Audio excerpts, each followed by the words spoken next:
Armed miscreants ambushed a convoy of Imphal-Bound freight trucks along Imphal-Ziribam road, resulting in the injury of 2 drivers today.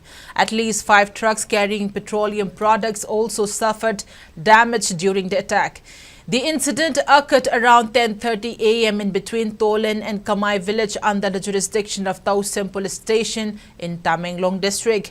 According to our Ziribam correspondent, hundreds of goods-laden trucks have been stranded at different places along the National Highway 37 for days following the withdrawal of security personnel protecting the highway in view of the ensuing elections.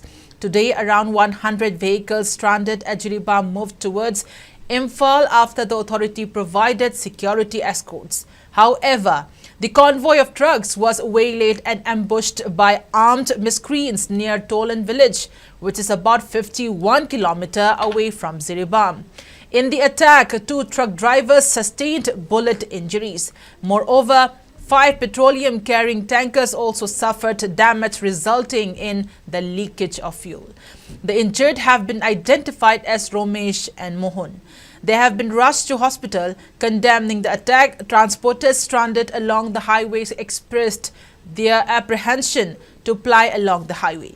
The transporters questioned who would bear the responsibility for the damage inflicted. Khangokdana ngasi school layena ubire adu school layena phubibida gari chama gi something khara chatba matamda kaimaida ite tor pose kamai tor ite tor no adidi masigi kilometer chani khak changba lambi je Manipuri jaga sida bus tor ise RP ta dabra no RP ta dam phom sida kamai na koi isko thabiri do akoi na chali je imala ba damak tani akoi isa gi damak tani chana khang Manipur da wali ba phudum se akoi na supply tor bani dabai mayam gi punchi jibo asule da khanba tumi kang wena ubibra gi ong do use dabai puna mte yam pendre ngasi sapam da nongwena pan ba yawe kaimaida nongwena makhong da pan gas leak oiba yauri tinkida makun mayam kapsala poi huje akoina paw phange adu huje daba choiba kana risk longtori adigi tinki hori beje kamai risk longtori masa masa na tatai oidori bra adu yaragadi iste sakana akoi gi matik chana security bibiyo